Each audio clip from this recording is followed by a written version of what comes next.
Hello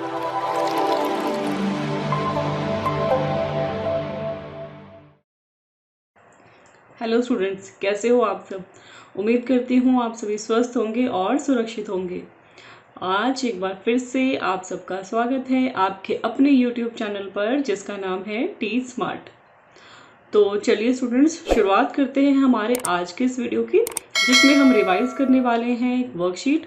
और ये worksheet हमने ली है आपके पाठ अक्षरों का महत्व से। तो सबसे पहले चलिए मैं पैराग्राफ पढ़ती हूँ और उसके बाद हम करेंगे उसके प्रश्नोत्तरों को। प्रागैतिहासिक मानव ने सबसे पहले चित्रों के जरिए अपने भाव व्यक्त किए, जैसे पशुओं, पक्षियों, आदमियों आदि के चित्र। इन चित्र संकेतों से बाद में भाव संकेत अस्तित्व में आए, जैसे एक छोटे वृत्त के चारों ओर किरणों की घोतक रेखाएं खींचने पर वह सूर्य का चित्र बन जाता था। बाद में यही चित्र ताप या धूप का घोतक बन गया। इस तरह अनेक भाव संकेत अस्तित्व में आए। तब जाकर काफी बाद में आदमी ने अक्षरों की खोज की। अक्षरों की खोज के सिलसिले को शुरू हुए मुश्किल से 6000 साल हुए हैं, केवल 6000 साल। अक्षरों की खोज के साथ एक नए युग की शुरुआत हुई। आदमी अपने विचार और हिसाब किताब को लिख कर रखने लगा। तब से मानव को सभ्य कहा जाने लगा। आदमी ने जब से लिखना शुरू किया, तब से इतिहास आरंभ हुआ। किसी भी कौम या देश का इतिहास तब से शुरू होता है जब से आदमी के लिखे हुए लेख मिलने लग जाते हैं। इस प्रकार इतिहास को शुरू हुए मुश्किल से 6000 साल हुए हैं। उसके पहले के काल को प्रागैतिहासिक काल यानी इतिहास के पहले का काल कहते हैं। अतः हम देखते हैं कि यदि आदमी अक्षरों की खोज नहीं करता तो आज हम इतिहास को ना जान पाते।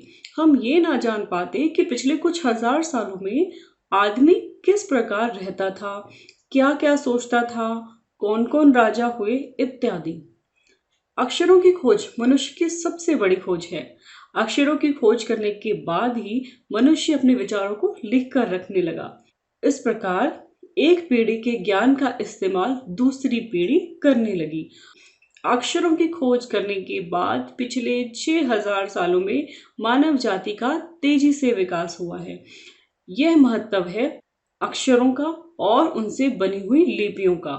अतः हम सबको अक्षरों की कहानी मालूम होनी चाहिए। आज जिन अक्षरों को हम पढ़ते हैं या लिखते हैं, वे कब बनाए गए, कहाँ बने, किसने बनाए, ये जानना भी जरूरी है। तो ये था हमारा पैराग्राफ बच्चों। अब शुरुआत करते हैं इसके प्रश्नोत्तरों की। तो देखते हैं पहला प्रश्न, सूर्य शब्द का पर्यायवाची शब्द होगा। तो अब हमको सूर्य का पर्यायवाची शब्द ढूंढना है। पर्यायवाची यानी उसका दूसरा नाम क्या हो सकता है जिसका अर्थ सेम यही निकले। तो सूर्य शब्द का जो पर्यायवाची शब्द है बच्चों, उसको हम रवि भी कहते हैं, सूरज भी कहते हैं, दिनकर भी कहते हैं। लेकिन हमने उत्तर में यहाँ पर 2 नाम लिखे हैं। आप कोई भी एक नाम अपने जो आपको आसान लगे, याद हो जाए, आप वो लिख सकते हैं। दोनों भी लिखेंगे तो भी चलेगा। अब चलते हैं अगले प्रश्न पर। वृत्त शब्द का तद्भव शब्द होगा। वृत्त यानी कि अगर हम इसका तद्भव करें तो क्या होगा, हमने इस शब्द का बदलाव करना है। जैसे आपको पता है तत्सम, वो शब्द जो संस्कृत के हैं सेम एज इट इज लिखेंगे, लेकिन तद्भव में उसमें क्या होता है, संस्कृत के जो शब्द है उसको उसमें बदलाव करके हमने लिखे। तो वृत्त शब्द का तद्भव हुआ गोला। अगला प्रश्न है, मनुष्य शब्द का समानार्थी शब्द होगा। अब मनुष्य का समानार्थी शब्द और कौन सा हो सकता है। हमने पैराग्राफ में मानव शब्द भी पढ़ा था। मानव का, मनुष्य का, ये कॉमन जो है समानार्थी शब्द हम लिखेंगे। आगे अगला प्रश्न, सभ्य शब्द का विलोम शब्द होगा। सभ्य का उल्टा, विलोम यानी उसका उल्टा क्या होगा, असभ्य। सभ्य जो समाज में रहने लायक है, असभ्य जो समाज में रहने लायक नहीं है। अब चलते हैं अगले प्रश्न पर। गद्यांश में एक संज्ञा शब्द चुनकर लिखिए। तो बच्चों संज्ञा, गद्यांश में से हमको संज्ञा शब्द बताना है। तो एक जो संज्ञा शब्द है वो है सूर्य। अब चलते हैं अगले प्रश्न पर। गद्यांश में से एक विशेषण चुनकर लिखिए। एक विशेषण, जिस विशेषण क्या है, जो संज्ञा की विशेषता को बताता है। तो उसमें क्या है, अब ये जो शब्द है कि मानव जाति का तेजी से विकास हुआ। तेजी यानी एक विशेषता बताई गई है, तो ये विशेषण शब्द कहलाएगा। अब चलते हैं अगले प्रश्न पर। गद्यांश के अनुसार किसी भी देश का इतिहास कब से शुरू होता है? इतिहास के बारे में 3 वाक्य लिखिए। तो हमने पढ़ा था कि किसी भी देश का इतिहास तब शुरू होता है जब आदमी के लिखे हुए लेख मिलने लग जाते हैं। हम ये लाइन लिखेंगे कि किसी भी देश का इतिहास तब से शुरू होता है जब से आदमी के लिखे हुए लेख मिलने लग जाते हैं। अब हमें बताना है इतिहास के बारे में 3 वाक्य। तो इतिहास से जुड़े हुए 3 वाक्य हम लिख सकते हैं। पहला, इतिहास को शुरू हुए मुश्किल से 6000 साल हुए हैं।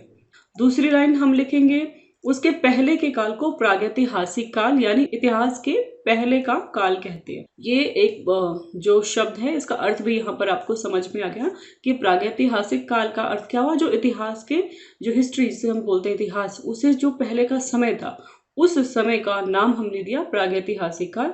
तो ये लाइन भी हम यहाँ पर लिख सकते हैं।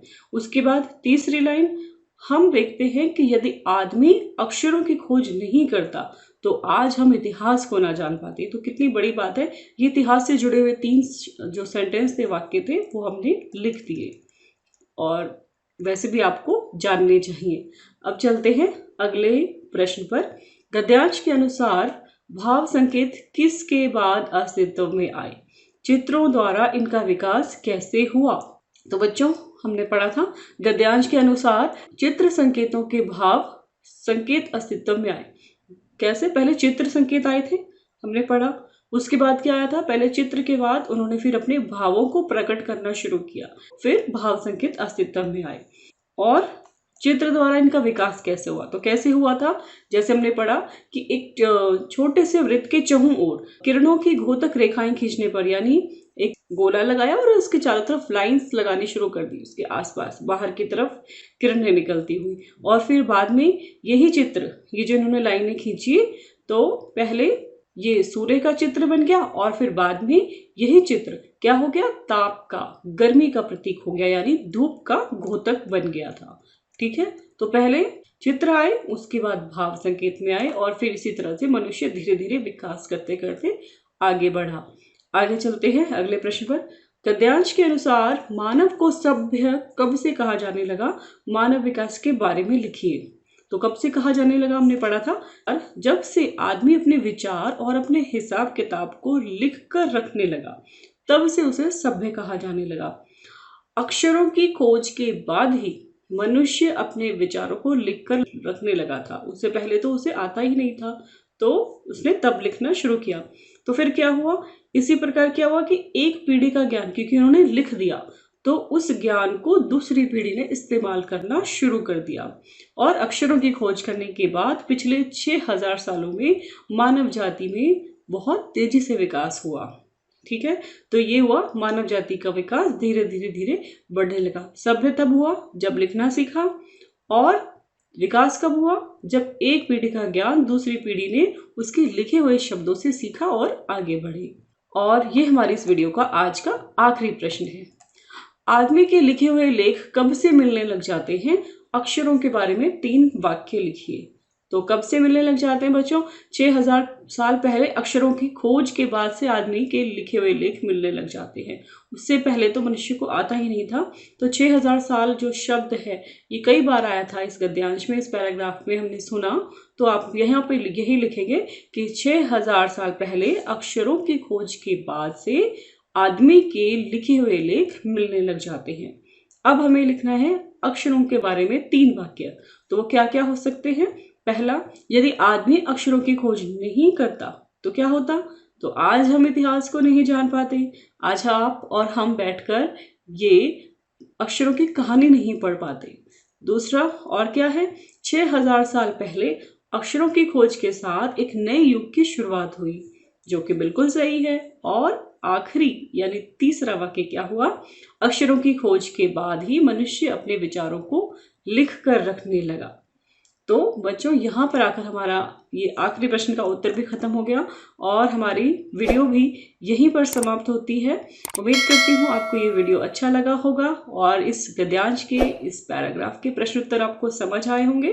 और अगर आप ये वीडियो पहली बार देख रहे हैं, हमारे चैनल पर फर्स्ट टाइम आए हैं, तो वीडियो को लाइक, शेयर और सब्सक्राइब करना बिल्कुल ना भूलें।